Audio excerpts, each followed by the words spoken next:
रोजगार हमी योजनेतून म्हणजे राज्याच्या रोजगार हमी योजनेतून पेरणी ते कापणीपर्यंत सगळे कामं कसे करता येईल, नाही पूर्ण मजुरी देता येईल तर 50% तरी दिल्या गेली पाहिजे, हा एक विषय महत्त्वाचा झालेला आहे. आणि दिव्यांग बांधवाच्या बाबतीत तर या दोनही विषयावर दिव्यांग आणि शेतकरी या विषयावर चर्चा झाली आणि त्यांचं निवेदन पण आम्ही त्यांना दिलं. तर त्या संदर्भात ते विचार करेल. तुम्ही म्हटलं होतं जाताना की 1 सप्टेंबरपर्यंत तुम्ही मुदत दिलेली आहे, 1 सप्टेंबर नंतर तुमचा जो काही निर्णय होईल. आता शरद पवार साहेबांची भेट झालेली आहे, निर्णय तोच आहे का बदलला आहे?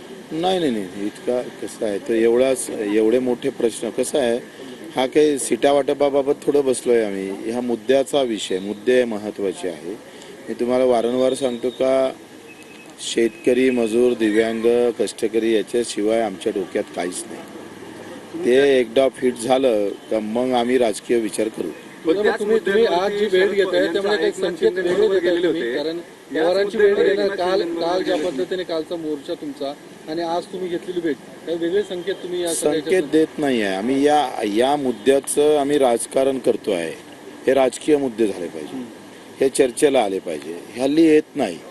जाती धर्माचेच मुद्दे काय येतं चर्चेला, माझ्या दिव्यांग बांधवाचं काय येत नाही, शेतकऱ्याचे मुद्दे का चर्चेला येत नाही, मजुराचे काय येत नाही. तो हॉटेलमध्ये काम करणारा कामगार असेल, कंपनीत काम करणारा कामगार असेल, तो ST चालक असणार, आमचा होमगार्ड असेल, अंगणवाडी सेविका असेल, कर्मचारी असेल लहान तरी हे मुद्दे चर्चेला आले पाहिजे ना. प्रकल्पग्रस्त आहे, शहीद परिवार, आता त्यांना पहिले जमीन भेटत होती ते भेटत नाही.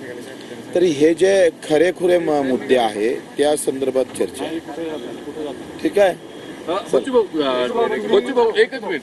तुम्ही पवार साहेब सत्तेमध्ये नाहीयेत, केंद्रात पण आणि राज्यात पण, आणि त्यांच्या येणाऱ्या निवडणुकीमध्ये ते विषय झाले पाहिजे. मुख्यमंत्र्यांची भेट घेण्याची